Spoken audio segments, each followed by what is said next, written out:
ನಮಸ್ಕಾರ ವೀಕ್ಷಕರೇ, busy plus ಪಕ್ಕ ಸುದ್ದಿ ವಾಹಿನಿಯ ಸುದ್ದಿ ಬೆಳಕಿಗೆ ಸ್ವಾಗತ. ನಾನು ನಿಮ್ಮ ವರದಿಗಾರ ಸಂಗಮೇಶ್ ಮುಷಿಗೇರಿ.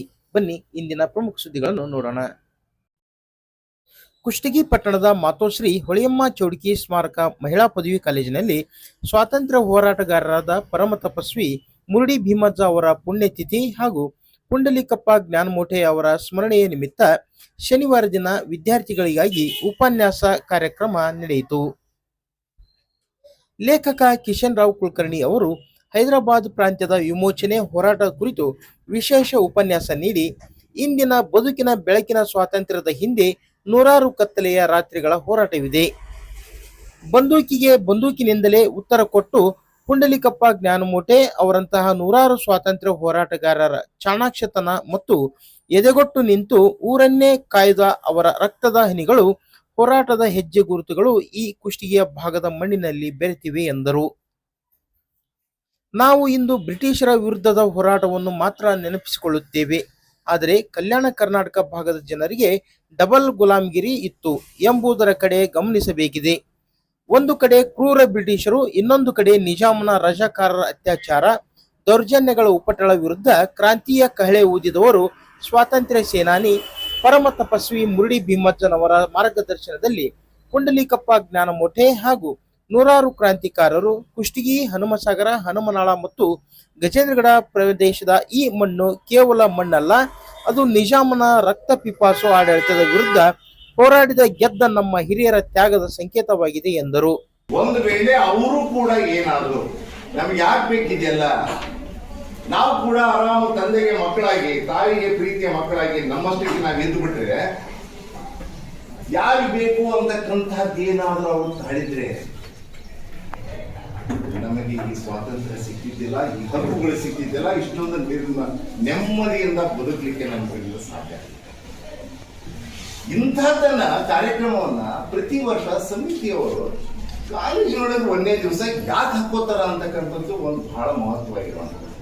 ಇದನ್ನೆಲ್ಲೋ ಬಸ್ ಸ್ಟ್ಯಾಂಡ್ ಒಂದು ದೊಡ್ಡ ವೇದಿಕೆಯನ್ನು ಹಾಕೋ ಅಥವಾ ಒಂದು ಕಲ್ಯಾಣದೊಳಗೆ ಸಾವಿರಾರು ಜನರನ್ನು ಕರೆಸಿ ನಾವು ಮಾಡ್ಬೋದಿತ್ತಲ್ಲ. ವಿದ್ಯಾರ್ಥಿಗಳ ಮುಂದೆನೆ ಯಾಕೆ ಮಾಡ್ತಾರ ಅನ್ಲಿಕ್ಕೆ ಒಂದೇ ಒಂದು ಕಾರಣ,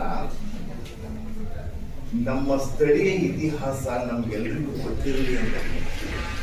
ನಿಮಗೆ ಒಬ್ಬರಿಗೆ ಗೊತ್ತಾದ್ರೆ ಅದು 100 ಜನರಿಗೆ, 20 ಜನರಿಗೆ, 1000 ಜನರಿಗೆ ಹೀಗೆ ಅದು ಬೆಳೀತಾ ಹೋಗ್ತದೆ. ಯಾವ ಇತಿಹಾಸವನ್ನ ನಾವು ಬರೆಯಲಿಕ್ಕೆ ಸಾಧ್ಯವಿಲ್ಲವೋ, ಓದಲಿಕ್ಕೆ ಸಾಧ್ಯವಿಲ್ಲವೋ, ಇತಿಹಾಸ ಬಲ್ಲನವನು ಇತಿಹಾಸವನ್ನ ಸೃಷ್ಟಿಸಲಿಕ್ಕೆ ಸಾಧ್ಯವಿಲ್ಲ. ಹಾಗೆ ನಾವು ಪುಸ್ತಕದೊಳಗೆ ಏನ್ ಮಾಡ್ತೀವಿ ಅಂದ್ರೆ ಏನೆಲ್ಲ ಏನು ಹೊಲಭಾಗ ಹತ್ಯಾಕಾಂಡ ನೋಡ್ತೀವಿ, ಇಂಡಿಯಾ ನೋಡ್ತೀವಿ, ಉಪ್ಪಿನ ಸತ್ಯಾಗ್ರಹ ನೋಡ್ತೀವಿ, ಚಳವಳಿ ಇದೆಲ್ಲ ನೋಡ್ತೀವಿ. ಆದ್ರೆ ನಾವು ನಿಮ್ಗೆ ಒಂದ್ಸಾರಿ ಆದ್ರೂ SSLC PUC ಒಳಗ ಇದೆಲ್ಲ ಇಷ್ಟು ಇತಿಹಾಸವನ್ನ ನಾವು ನೋಡ್ತೀವಿ. ನಮ್ಮ ಭಾಗದೊಳಗೆ ಏನು ಸ್ವಾತಂತ್ರ್ಯ ದಿನಾಚರಣೆಗೆ, ಸ್ವಾತಂತ್ರ್ಯ ಹೋರಾಟಕ್ಕೆ ಯಾರು ಭಾಗವಹಿಸಿಲ್ಲೇನೋ ಅಂತಕ್ಕಂಥ ಒಂದು ಪ್ರಶ್ನೆ ನಿಮ್ ತಲೆಯೊಳಗೆ ಬಂದು ಹೋಗಿರ್ಬೇಕಲ್ಲ. ಸಿವಿಲ್ ಇಂಜಿನಿಯರ್ ವೀರೇಶ್ ಬಂಗಾರಶೆಟ್ಟರ್ ಅವರು ಪ್ರಾಸ್ತಾವಿಕವಾಗಿ ಮಾತನಾಡಿ, ನಮ್ಮ ಪೂರ್ವಜರ ಈ ಅಪಾರ ತ್ಯಾಗ ಮತ್ತು ಬಲಿದಾನಗಳನ್ನು ಯುವ ಜನತೆ ಎಂದಿಗೂ ಮರೆಯಬಾರದು. ಭಾರತದ ಐಕ್ಯತೆ ಹಾಗೂ ಸಾರ್ವಭೌಮತೆಗಾಗಿ ಪ್ರಾಣ ತ್ಯಾಗ ಮಾಡಿದ ಕ್ರಾಂತಿಕಾರಿಗಳು ನಮ್ಮ ಮನಸ್ಸಿನಲ್ಲಿ ಎಂದೆಂದಿಗೂ ಚಿರಸ್ಥಾಯಿಯಾಗಿದ್ದಾರೆ ಎಂದರು. ಹಾಗೂ ವಿದ್ಯಾರ್ಥಿನಿಯರೇ, ಈ ಮಹಿಳೆಯರ ಪುಣ್ಯತಿಥಿಯನ್ನ, ಪುಣ್ಯಸ್ಮರಣೆಯನ್ನ ನಾ ಹೇಳಿದಾಗೆ ಅವ್ರಿಲ್ಲ ಅಂದ್ರೂ ಕೂಡ ಆಚರಣೆ ಮಾಡ್ತಾ ಇದ್ದೀವಿ. ನಾವು ಆಚರಣೆ ಮಾಡ್ತಾ ಇದ್ದೀವಿ, ನಮ್ಮ ಮುಂದಿನವರು ಆಚರಣೆ ಮಾಡ್ತಾರೆ. ಯಾಕೆ ಮಾಡ್ತಾರೆ ಅಂತದೇನು ವಿಶೇಷ? ಅವರು ಏನೋ ಒಂದು ಸಮಾಜಕ್ಕೆ ಒಂದು ಒಳ್ಳೆ ಕೆಲಸ ಮಾಡಿದ್ರು. ಪುಂಡಲಿಕಪ್ಪ ಜ್ಞಾನಮೋಟೆ ಅವರು ಅಂತಾರೆ 2ನೇ ಶಾಸಕರು, ನಮ್ಮ ಕುಷ್ಟಗಿ 2ನೇ ಶಾಸಕರು. ಅದಕ್ಕಿಂತ ಮಿಗಿಲಾಗಿ ಸ್ವಾತಂತ್ರ್ಯ ಯೋಧರು, ಅದಕ್ಕಿಂತ ಮಿಗಿಲಾಗಿ ಗಜೇಂದ್ರಗಡ ಶಿಬಿರದ ಶಿಬಿರಾಧಿಪತಿಗಳು. ಗಜೇಂದ್ರಗಡ ಶಿಬಿರಾಧಿಪತಿಗಳು ಅಂದ್ರೆ ಏನು? ಈಗ ಬ್ರಿಟಿಷರ ವಿರುದ್ಧ ಹೋರಾಡ್ಲಿಕ್ಕೆ ಈ ಗಜೇಂದ್ರಗಡ ಯಾವ ಸೀಮೆ ಒಳಗೆ ಬರ್ತದೆ? ಗದಗ ತಾಲೂಕಿನಲ್ಲಿ ಬರ್ತದೆ. ನಮ್ದೆಲ್ಲ ಅಂಗ್ರೇಜಿ ಭಾಷೆ, ಅವಾಗ ಏನಾಯ್ತು, ಹೈದರಾಬಾದ್ ಕರ್ನಾಟಕದ ವಿರುದ್ಧ ಅವ್ರು ಹೆಚ್ಚಿನ ಕೆಲಸಗಳನ್ನ ಮಾಡಿದ್ರು. ಮೊದಲಿಗೆ ಬ್ರಿಟಿಷರ ಜೊತೆಗೆ ಹೈದರಾಬಾದ್ ಕರ್ನಾಟಕ ಸ್ವಾತಂತ್ರ್ಯ ವಿಮೋಚನೆ 1 ವರ್ಷ ನಂತರ ಸಿಕ್ತು. ಸ್ವಲ್ಪ ನಿಮಗೆ ಇದರ ನಾಲೆಜ್ ಇರಲಿ. ಸೆಪ್ಟೆಂಬರ್ 17ಕ್ಕೆ, ಆಗಸ್ಟ್ 15ಕ್ಕೆ 1947ರಲ್ಲಿ ಇಡೀ ಭಾರತ ದೇಶಕ್ಕೆ ಸ್ವಾತಂತ್ರ್ಯ ಸಿಕ್ಕರೆ ನಮ್ಮ ಹೈದರಾಬಾದ್ ಕರ್ನಾಟಕ ಭಾಗ ಇನ್ನೊಬ್ಬರ ಆಡಳಿತದಲ್ಲಿ ಇತ್ತು, ನಿಜಾಮರ ಆಡಳಿತದಲ್ಲಿ ಇತ್ತು. ನಿಜಾಮರು ನಾನು ಭಾರತದ ದೇಶದಲ್ಲಿ ವಿಲೀನ ಆಗುವುದಿಲ್ಲ ಅಂತ ಹೇಳಿ ಪಟ್ಟು ಹಿಡಿದಿದ್ರು. ನಂತರ ಅವರ ಮೇಲೆ ಕಾರ್ಯಕ್ರಮದ ಅಧ್ಯಕ್ಷತೆ ವಹಿಸಿದ್ದ ಸಂಸ್ಥೆಯ ಅಧ್ಯಕ್ಷ ಹನುಮಂತಪ್ಪ ಚೌಡಕಿ ಮಾತನಾಡಿ, ಇತಿಹಾಸ ಅರಿಯದವರು ಎಂದಿಗೂ ಹೊಸ ಇತಿಹಾಸ ಸೃಷ್ಟಿಸಲಾರರು ಎಂಬ ಮಾತಿನಂತೆ ನಾವು ಮೊದಲು ನಮ್ಮ ನೆಲದ ನೈಜ ಚರಿತ್ರೆಯನ್ನು ಅರ್ಥ ಮಾಡಿಕೊಂಡರೆ ಮಾತ್ರ ಮತ್ತೊಂದು ಹೊಸ ಚರಿತ್ರೆಯನ್ನು ಬರೆಯಲು ಸಾಧ್ಯವಿದೆ ಎಂದು ಹೇಳಿದರು.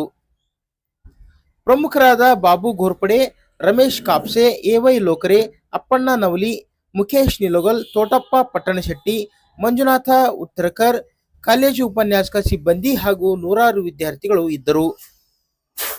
ಆಂಜನೇಯ ಲೋಕರೆ ಸ್ವಾಗತಿಸಿದರು.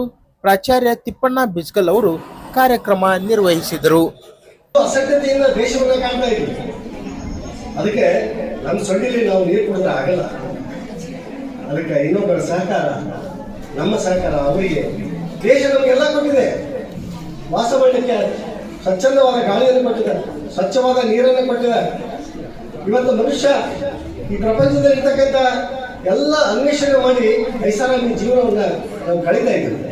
ಆದ್ರೆ ದೇಶಕ್ಕೋಸ್ಕರ ನೀವು ಏನು ಮಾಡಿದೆ ಅಂತಂದ್ರೆ ಅದು ಸೊನ್ನೆ ಆಗ್ತದೆ. ನಮ್ಮನ್ನ ನಾವು ಅರಿಯದವರು ಇನ್ನೊಂದು ದೇಶವನ್ನ ಕಟ್ಟಲಿಕ್ಕೆ ನಾವು ಅಯೋಗ್ಯರಾಗ್ತೀವಿ. ಇದು ಸ್ಪಷ್ಟವಾದ ಉದಾಹರಣೆ. ಅನೇಕ ಉದಾಹರಣೆಗಳು ನಿಮ್ಮ ಕಣ್ಣು ಮುಂದೆ ಬಂದು ನಿಲ್ತವೆ. ಅದಕ್ಕೆ ಅದೆಲ್ಲವನ್ನ ನಾವು ಧಿಕ್ಕರಿಸಿ ನಮಗೋಸ್ಕರ ಈ ನಾಡು ಕಟ್ಟಿ ಬೆಳೆಸಿ ಉಳಿಸಿ ತಮ್ಮ ಪ್ರಾಣವನ್ನು ತ್ಯಾಗ ಮಾಡಿರ್ತಕ್ಕಂತಹ ನುಡಿ ವಿಮರ್ಶನವರು ಇರ್ಬೋದು, ಮಹಾತ್ಮ ಗಾಂಧೀಜಿಯವರು ಇರ್ಬೋದು, ನಮ್ಮ ಭಾಗದಲ್ಲೇ ನೆನೆಸ್ಕೊಂಡ್ರೆ ಕುಳ್ಳಿಕಪ್ಪನವರು ಇರ್ಬೋದು, ಜಳಗೇರಿ ಪಾಟೀಲ್ ಇರ್ಬೋದು, ಫೂಲ್ಚಂದ್ ಜೈನ್ ಇರ್ಬೋದು, ಕಾಂತರಾವ್ ದೇಸಾಯಿ ಅವರು ಇರ್ಬೋದು. ಈ ರೀತಿ ಅನೇಕ ಜನ ಇದ್ದಾರೆ. ಸರ್ ಒಂದು ಹೇಳಿದ್ರು, 18 ವರ್ಷದ ಮಗು ನೂರಾರು ಜನ ಇದ್ರು ಕೂಡ ಬ್ರಿಟಿಷರ ಸೈನ್ಯವನ್ನ ಮೂಕ ಪ್ರೇಕ್ಷಕರಾಗಿ ನೋಡ್ತಾ ಕೂತಿರ್ತಾರೆ.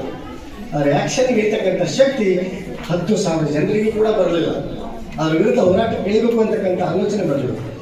18 ವರ್ಷದ ಒಬ್ಬ ಮುಕ್ತ ಬಾಲೆ ರಾಷ್ಟ್ರ ಧ್ವಜವನ್ನ ಇಟ್ಕೊಂಡು ಭಾರತ್ ಮಾತಾ ಕಿ ಜೈ ಅಂತ ಹೋದಲ್ಲ, ಆಕೆಯ ಸ್ಫೂರ್ತಿ 10,000 ಜನರಲ್ಲಿ ಬೆಳೀತು. 10,000 ಜನರ ಶಕ್ತಿಯನ್ನು ನೋಡಿರ್ತಕ್ಕಂತಹ ಇವರ ಹೈದರಾಬಾದ್ ನಿಜಾಮರ ಸೈನ್ಯ ಇದು ನಮ್ಗಿಂತ ಬಹಳ ದೊಡ್ಡದಿದೆ ಅಂತ ಹೇಳಿ ಮೈನಸ್ ಆಗಿ ವಿಚಾರ ಮಾಡಿದ್ರು.